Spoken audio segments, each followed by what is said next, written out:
The elite are all about transcendence and living forever and the secrets of the universe, and they want to know all this. Some are good, some are bad, some are a mix. But the good ones don't ever want to organize. The bad ones tend to want to organize because they lust after power.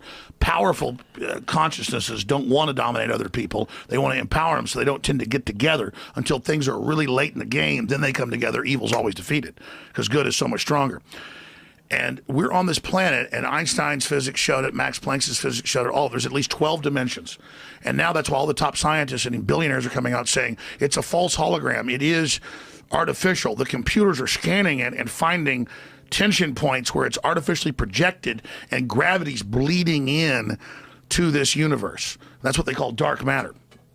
So we're like a thought or a dream that's a wisp in some computer program, some God's mind, whatever. They're proving it all. It's all coming out. I think most likely, this is just about probability, there are many, many simulations. These simulations are, we might as well call them reality, or you could call them the multiverse. These simulations, you believe, are created? Like someone has manufactured? They're running on the substrate. Now, there's like this sub-transmission zone below the third dimension that's just turned over to the most horrible things is what it resonates to. And it's trying to get up into the third dimension that's just a basic level consciousness to launch into the next levels. And our species is already way up in the fifth, sixth dimension, consciously our best people. But there's this big war trying to like basically destroy humanity because humanity has free will and there's a decision to which level we want to go to. We have free will, so evil's allowed to come and contend, not just good. And the elites themselves believe they're racing using human technology to try to take our best minds and build some type of breakaway civilization where they're going to merge with machines, transcend, and break away from the failed species that is man, which is kind of like a false transmission because they're thinking what they are is ugly and bad, projecting it onto themselves instead of believing, no, it's a human test about building us up. Well, that's the scenario. The merge scenario with AI is the one that seems like probably the best, like for us. Yes, like if you can't beat it, join it. That's yeah. You know, so from a long-term existential standpoint, that's like the purpose of Neuralink, is to create a high bandwidth interface to the brain, such that we can be symbiotic with AI, because we have a bandwidth problem. You just can't communicate through your fingers. It's too slow. And so Google was set up 18, 19 years ago. I knew about this before it was declassified. I'm just saying I have good sources. That they wanted to build a giant artificial system. And Google believes that the first artificial intelligence will be a supercomputer based on the neuron activities of the hive mind of humanity, with billions of people wired into it with the Internet of Things. And so all of our thoughts go into it, and we're actually building a computer that has real neurons in real time that's also psychically connected to us, that are organic creatures, so that they will have current prediction powers, future prediction powers, a true crystal ball. But the big secret is, once you have a crystal ball and know the future, you can add stimuli beforehand and make decisions that control the future. And so then it's the end of consciousness and free will for individuals, as we know, and a true 2.0 in a very bad way, hive mind consciousness with an AI jacked into everyone, knowing our hopes and dreams, delivering it to us, not in some PKD wirehead system where we plug in and give up on consciousness because of unlimited pleasure, but because we were already wired in and absorbed before we knew it, by giving over our consciousness to this system by our daily decisions that it was able to manipulate and control into a larger system. Is there sort of like a collective AI in the Google sort of search, Google search, you know, where we're all sort of plugged in as like nodes on the network, like leaves on a big tree, and we're all feeding this network with our questions and answers. We're all collectively programming the AI, and and Google plus all the humans that connect to it are one giant cybernetic collective. This is also true of Facebook and Twitter and Instagram and all these social networks. They're giant cybernetic collectives. There's now a human counterstrike taking place to shut this off before it gets fully into place and to block these systems and to try to have an actual debate about where humanity goes and cut off the pedophiles and psychic vampires that are control of this AI system before humanity's destroyed. Wait a minute, humanity the pedophiles is only are controlled of AI? How'd the pedophiles get in control of AI? the pedophiles at a whatever level, rule. the devil, whatever you want to call it, this interdimensional thing that gives them advanced off-world technology, the fallen one that's not of this world, is giving them advanced knowledge What on are how you to talking- construct wait a minute, these what is- systems what is that have already that? been used before on other populations. What? Is that Satan? But what are you That's talking Satan. about? That's Satan. But explain that. You're Well, saying Satan something becomes insane. something that the stupid preacher tells you about, who's totally controlled, or something you read about on in the news or TV. Right. But this is an interdimensional force that wants to influence us to build something that absorbs us and kills us, rather than the divine free will we're given to build something much better that empowers the species. So the species is now making a decision Where are you about getting its this entire from? future. Where are you getting this from? That's what it is. But where are you getting it from? I know from looking at all the data, researching it, studying it, watching the enemy. That's the big decision that humanity has now got before us. Humans and electronics all interfacing and constantly connected. Yes. Constantly. One of the things that I've been thinking about a lot over the last few years is that one of the things that drives a lot of people crazy is how many people are obsessed with materialism and getting the latest, greatest thing. And I wonder how much of that is, well, a lot of it is most certainly fueling technology and innovation. And it almost seems like it's built into us. It's like what we like and what we want, that we're fueling this thing that's constantly around us all the time. And it doesn't seem possible that people are going to pump the brakes. It doesn't seem possible at this stage when we're constantly expecting the newest cell phone, the latest Tesla update, the newest MacBook Pro. Everything has to be newer and better. And that's going to lead to some incredible point. And it seems like it's built into us. It almost seems like it's an instinct that we're working towards this, that we like it. Mm-hmm. That our job, just like the ants build the anthill, our job is to somehow or another fuel this. Yes. I mean, when I made this comment some years ago, but it feels like we are the biological bootloader for AI, effectively. We are building it. And then we're building progressively greater intelligence.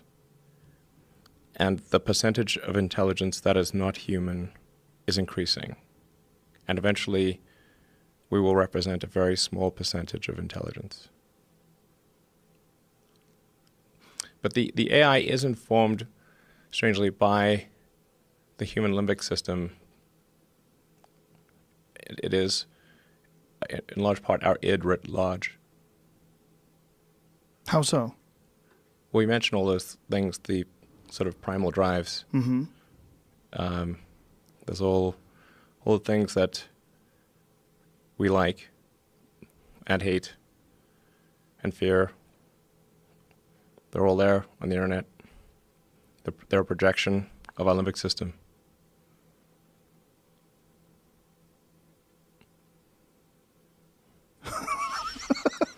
It's true. No, it makes sense. And the thinking of it as thinking of corporations and just thinking of just human beings communicating online through these social media networks as some sort of an organism it's a cyborg. It's a combination. It's a combination of electronics and biology. Yeah. Does this In some measure, like the success of these online systems is sort of a function of how much limbic resonance they're able to achieve with people. The more limbic resonance, the more engagement. Whereas, like, one of the reasons why probably Instagram is more enticing than Twitter. Limbic resonance. Yeah, you get more images, more video. Yes. It's tweaking your system more. Yes. Do you worry about or wonder, in fact, about what the next step is? I mean, a lot of people didn't see Twitter coming, that, communicate with 140 characters or 280 now would be a thing that people would be interested in. Like, it's going to excel. It's going to become more connected to us, right? Yes. things are getting more and more connected. They're, at this point, constrained by bandwidth. Our input-output is slow, particularly output. Output got worse with thumbs. You know, we used to have input with 10 fingers, now we have thumbs. But images are also, they're a way of communicating at high bandwidth. You take pictures and you send pictures to people. That communicates far more information than you can communicate with your thumbs. So what happened with you where you decided, or took on a more fatalistic attitude? Like, what was there any specific thing, or was it just the inevitability of our future?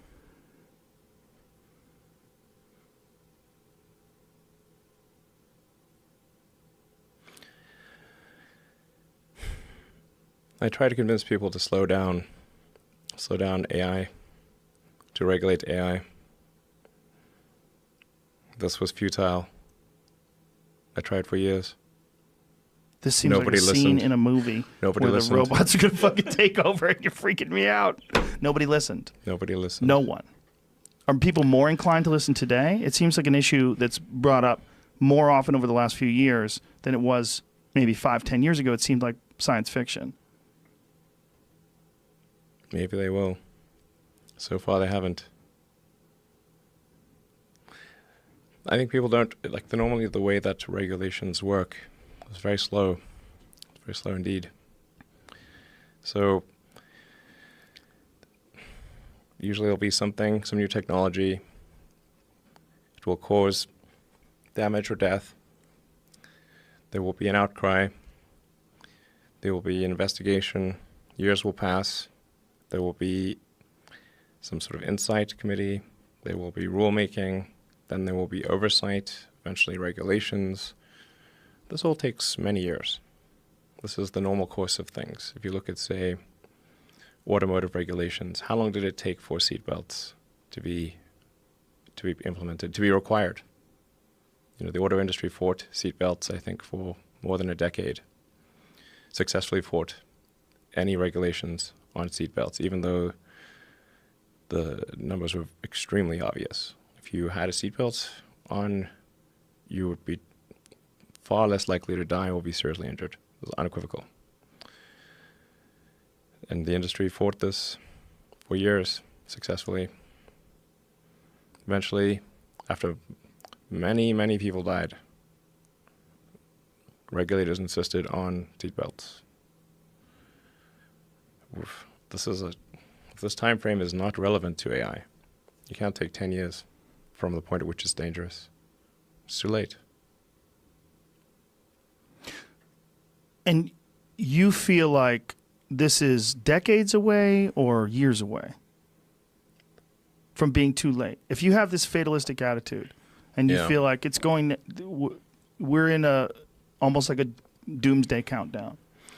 It's not necessarily a doomsday countdown. It's a out of control countdown. Out of control, yeah. People call it the singularity, and that's probably a good way to think about it. It's a singularity. It's hard to predict, like a black hole. What happens past the event horizon? Right. So once it's implemented, it's very different because it will once be able to. Once the genie's out of the bottle, what's going to happen? And it will be able to improve itself. Yes. That's where it gets spooky, right? The idea that it can do thousands of years of innovation very, very quickly. Yeah. And then we'll be just ridiculous. Ridiculous. We will be like this ridiculous biological shitting, pissing thing trying to stop the gods. No, stop. We like living with a finite lifespan and watching, Norman Rockwell paintings. It could be terrible, and it could be great. It's not clear. Right. But one thing is for sure, we will not control it. Do you think that it's likely that we will merge somehow or another with this sort of technology and it'll augment what we are now? Or do you think it will replace us?